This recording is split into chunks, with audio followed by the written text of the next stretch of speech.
15 August 2026 रोजी विभागीय आयुक्त कार्यालय येथे मुख्य ध्वजारोहण सोहळा दरम्यान राज्याचे शिक्षण मंत्री माननीय दादाजी भुसे यांच्या हस्ते पुरस्कार वितरित करण्यात आले।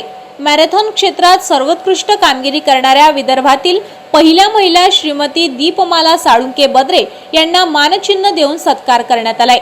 श्रीमती दीपमाला भास्करराव साळुंके बद्रे यांनी जैसलमेर ते Longewala 100 kilometre border ultra marathon 13 तासात पूर्ण केली असून साऊथ आफ्रिका येथील 90 किलोमीटर कॉम्रेड मॅरेथॉन सलग 2 वेळा, पुणे येथील 12 तासांच्या स्टेडियम रन, जगातील सर्वात उंच शिखरावरून जाणारी 72 kilometre Ladakh Khardungla challenge ultra marathon, Lonavala ultra marathon 50 kilometre सलग 2 वेळा तर 45 किलोमीटरच्या 10 पेक्षा जास्त मॅरेथॉन पूर्ण केल्या असून 25 पेक्षा जास्त हाफ मॅरेथॉन पूर्ण केल्या आहेत।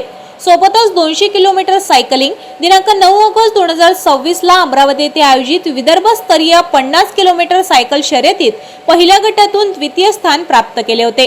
त्यांच्या या अतुलनीय कामगिरीबद्दल त्यांचा शालेय शिक्षण मंत्री दादाजी भुसे यांच्या हस्ते आयुक्त कार्यालय अमरावती येथे आयोजित मुख्य ध्वजारोहण सोहळ्यात मानचिन्ह देऊन सत्कार करण्यात आलाय।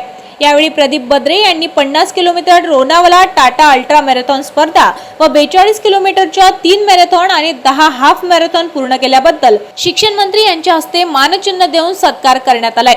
सोबतच अतुल कडू व मिलिंद बेलसरे यांना सुद्धा 35 kilometre Lonavala Tata ultra marathon सलग 2 वेळा तसेच 42 किलोमीटर फुल मॅरेथॉन आणि 5 पेक्षा जास्त हाफ मॅरेथॉन पूर्ण केल्याबद्दल मानचिन्ह देऊन सत्कार करण्यात आलाय। यावेळी खासदार अनिल बोंडे, विभागीय आयुक्त नैना मुंडे, जिल्हाधिकारी आशिष शेरेकर, निवासी उपजिल्हाधिकारी संतोष काकडे यांच्यासह इतर उच्च पदस्थ अधिकारी व लोकप्रतिनिधी उपस्थित होते।